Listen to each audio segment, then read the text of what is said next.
Olá, amigos! Sejam bem-vindos ao canal Videira Espírita.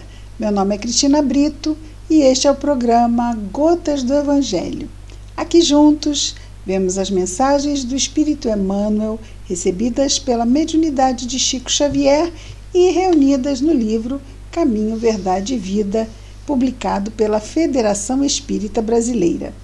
Antes de começarmos o capítulo de hoje, vamos lembrar, por favor, a quem não se inscreveu ainda no canal Videira Espírita do YouTube, que possa fazê-lo para nos ajudar, para fazer com que o canal continue, crescendo, e também acionar o sininho para ser avisado das novas postagens, lembrando que o nosso programa é diário, e gostando dos vídeos, a cada vídeo pode curtir. Tudo isso ajuda que o YouTube aumente o alcance que esses vídeos podem ter dentro das pessoas que buscam este mesmo tipo de conteúdo no YouTube. Então, sempre agradecemos aos amigos. A mensagem de hoje é a mensagem de número 82 e o título é Madeiros Secos. Madeiros Secos. O versículo destacado por Emmanuel está no Evangelho narrado por Lucas, capítulo 23, versículo 31, e as palavras são de Jesus que nos diz: Porque se ao madeiro verde fazem isto, que se fará ao seco? Então ele ali estava se colocando como o madeiro verde. O madeiro verde é aquele aonde, cortado, ainda a seiva flui nele. Ele é verde, está cheio de vida, está pronto na sua produção, pleno. E o seco não, O seco já está comprometido na sua produção. E ele diz, frente ao martírio que ele passaria em breve, porque se ao madeiro seco fazem isto, que se fará ao seco, ao madeiro seco. Fazendo uma analogia entre ele, nós e os tipos de madeira, os tipos de madeira, o seco e o verde. Emmanuel, então, comenta da seguinte forma as palavras de Jesus.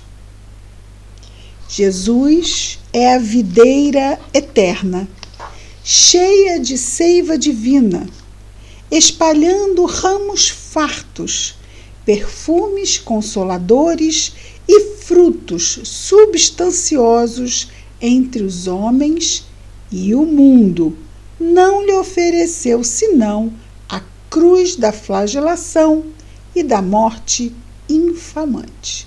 Quer dizer, mesmo com toda essa produção divina, maravilhosa, vindo plenamente ao encontro das nossas necessidades, o mundo não ofereceu a Jesus senão a flagelação da cruz e a morte infamante.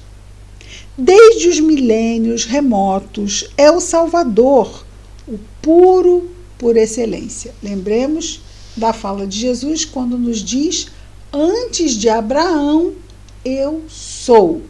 Então, ele já era o Cristo antes de Abraão. Aliás, muito antes, já que o governador da terra, o Cristo Jesus, esteve à frente da formação do próprio planeta Terra.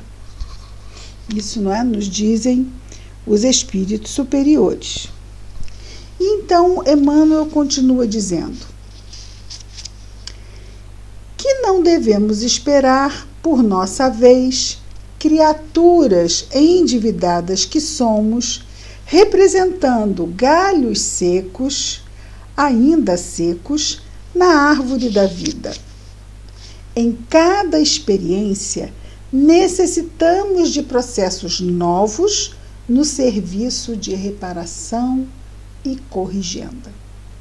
Então, a cada experiência, a providência divina vai nos trazendo o quê? Provas e expiações para a nossa corrigenda e para a nossa reparação, na medida em que vamos nos arrependendo e querendo realmente nos reabilitarmos com a nossa própria consciência, Isso sempre vai acontecer quando nos desviamos do caminho reto, que é o caminho que vai de encontro às leis de Deus, ao bom uso do livre-arbítrio. Uma vez desviados, a nossa consciência ela começa a pesar e a solicitar reparação, como um dente cariado.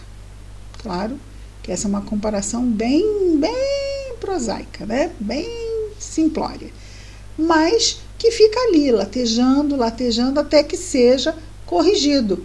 Enquanto não for corrigido, nós somos vitimizados por nós mesmos, na medida em que não buscamos nos reequilibrar dentro das leis de Deus, fazendo melhor uso do livre-arbítrio. E ele continua: somos madeiros sem vida própria, que as paixões humanas inutilizaram em sua fúria destruidora. Sim, mas as paixões humanas não são entidades fora de nós que nos comprometem e nos prejudicam. As paixões humanas estão dentro de nós. Não é? São ainda aqueles padrões mentais viciosos e antigos que nos fazem usar mal a nossa escolha, a nossa capacidade de escolher e a nossa liberdade de escolher, que é o livre-arbítrio. E aí vem como resposta aqui o que Emmanuel nos coloca, não é? Que somos vitimizados como se fosse aquela fúria destruidora por nós mesmos não estarmos sendo diferentes de um madeiro seco ou diferentes daquela mente que ainda não escolhe, não faz escolhas que sejam alinhadas com o Evangelho que Jesus nos trouxe, que está alinhado, obviamente, às leis de Deus que estão na nossa consciência. Os homens do campo metem a vara punitiva nos pessegueiros quando suas frondes raquíticas não produzem. O que é isso? É a poda. É a poda. Aquele galho está raquítico, não está produzindo. O que faz o agricultor? Ele poda o galho, ele corta o galho, para que dali saia um novo galho, mais fortalecido e pujante, para a produção de bons frutos. Então, os homens do campo metem a vara punitiva nos pessegueiros quando seus galhos raquíticos não produzem. O efeito é benéfico e compensador. E acontece conosco a mesma coisa na nossa vida.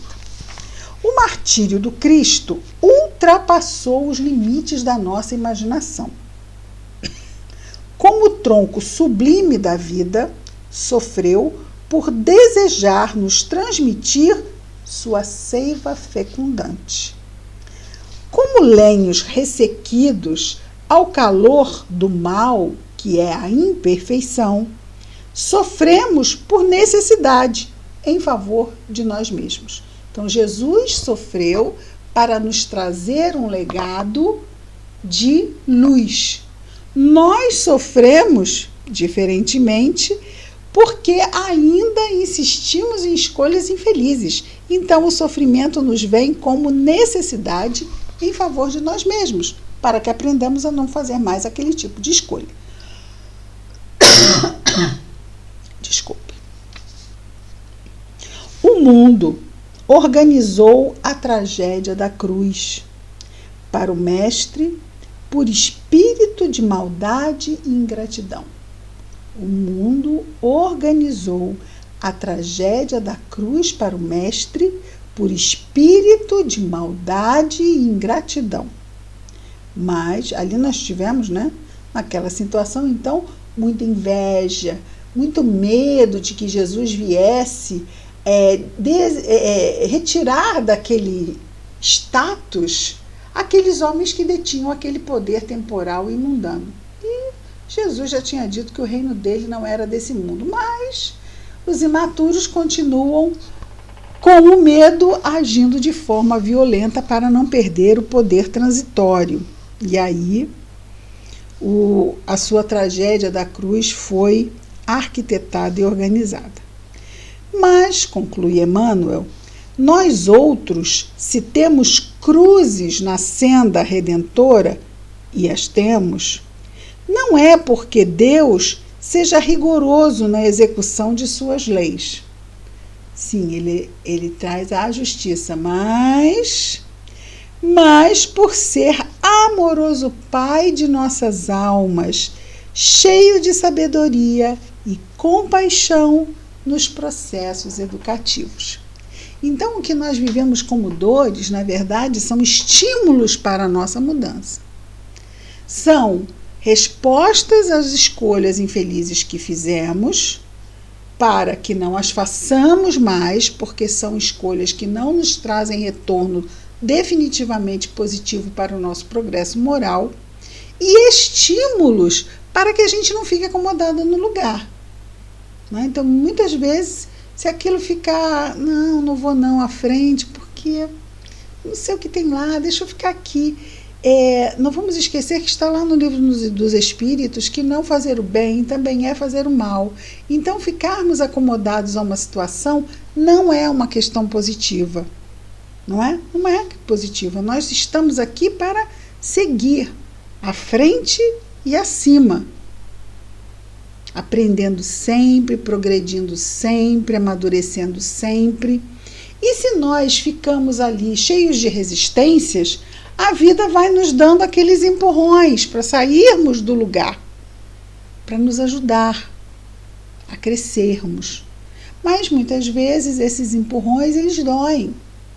É como aquele chão que vai ficando quente, né, e que faz com que a gente saia para não ficar ali sobre um chão quente. Aliás, tem um termo que diz, né, sua chapa está esquentando, aí a gente tem que sair do lugar e não ficar ali. Não é um lugar, a acomodação não nos traz, é diferente da rotina. A acomodação é diferente de rotina.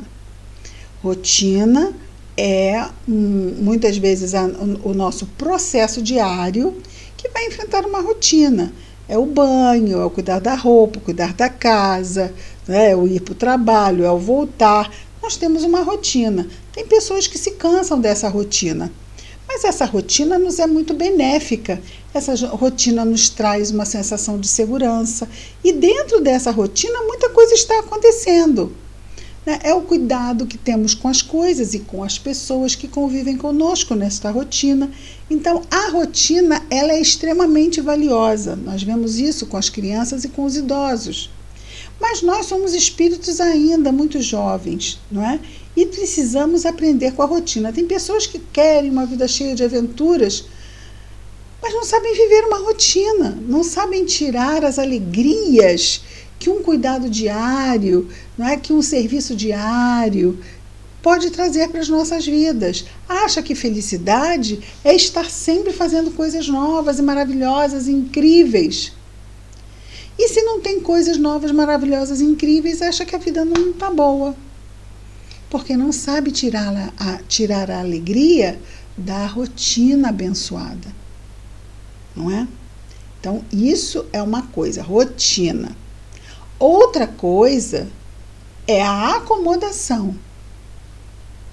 Então, a pessoa está acomodada na rotina, a pessoa está acomodada nisso, ou está acomodada naquilo, parece que ela entrou numa automação, né? Entrou no automático, acomodação. Então, ela não vive mais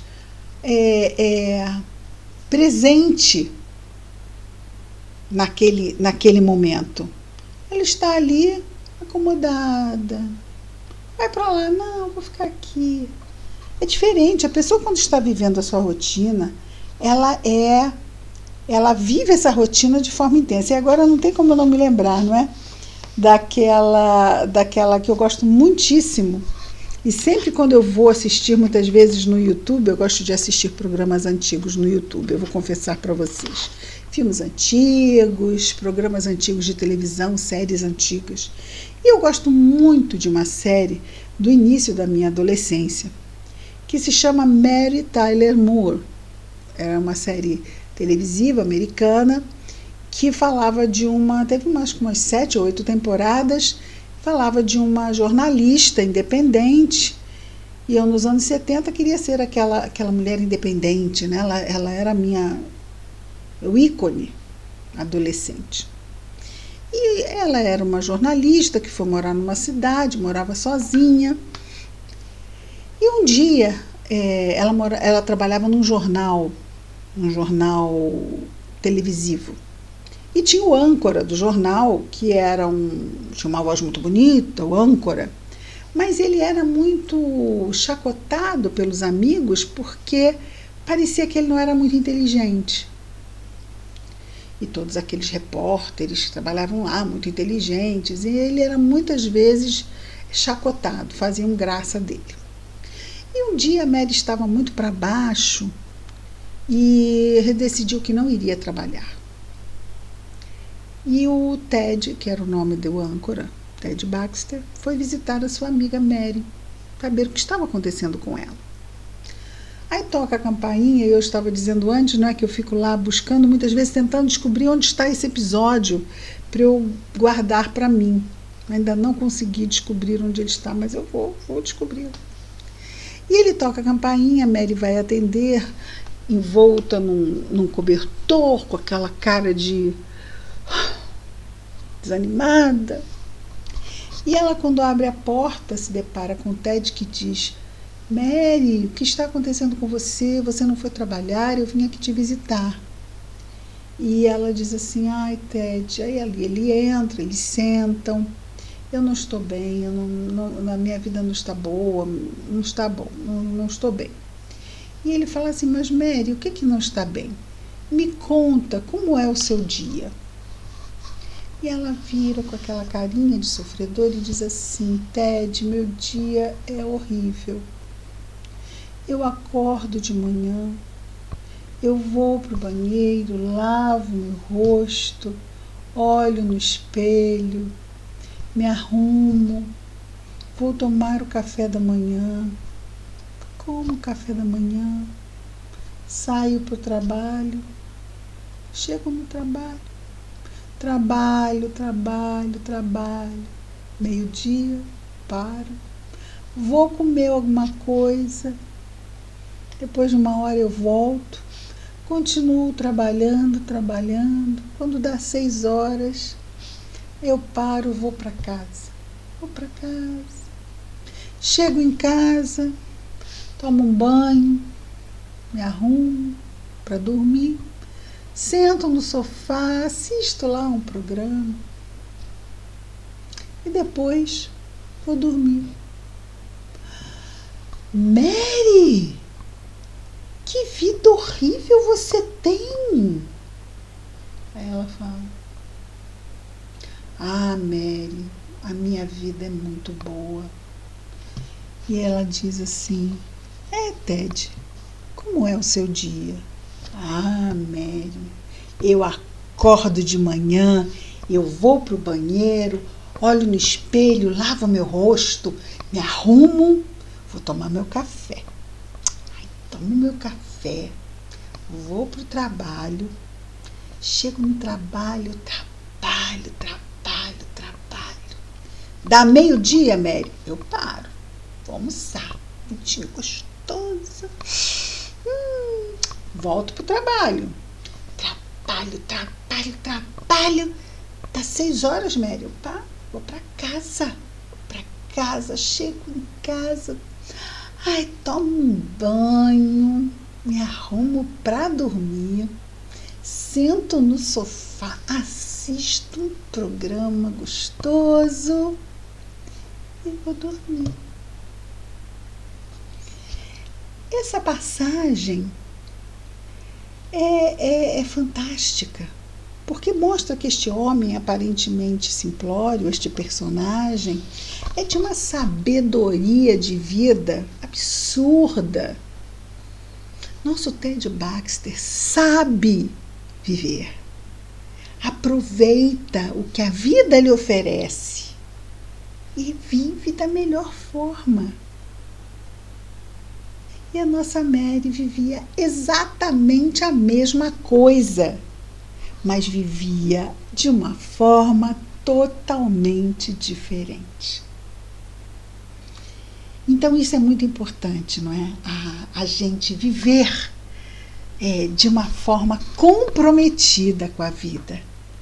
Termos noção de que nós somos os protagonistas da nossa vida e a nossa vida está para nos melhorar, para nos beneficiar. Nós não somos vítimas ou vilões, nós somos protagonistas e é para ser uma história feliz. É uma história feliz, porque nós somos filhos de Deus colocados na vida para melhorarmos como criaturas, recebendo desse Deus que é nosso Pai Celestial todos os recursos para esse trabalho. Não tem como dar errado. Claro, tem como dar errado. Quando nós não agregamos a todo esse movimento que vem a nosso favor. E, dando continuidade aqui à mensagem de Emmanuel, chegamos então na conclusão da mensagem.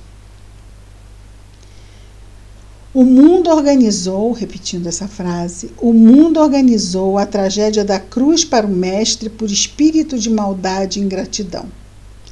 Mas nós outros, se temos cruzes na senda redentora, não é porque Deus seja rigoroso na execução de suas leis, mas por ser amoroso Pai de nossas almas, cheio de sabedoria e compaixão nos processos educativos. E aí, repetimos para de novo nos relembrarmos disso. Nosso processo é abençoado, mas nós nos tornamos muitas vezes ressequidos das bênçãos por não deixarmos que por nós passe a seiva da videira. Eu sou a videira, vós as varas, disse Jesus, vós os ramos. E é importante que nós, esses ramos, estejamos deixando fluir a seiva da videira. Esse é um trabalho de atenção, de observação diária, de cuidado de nós mesmos, da nossa vida.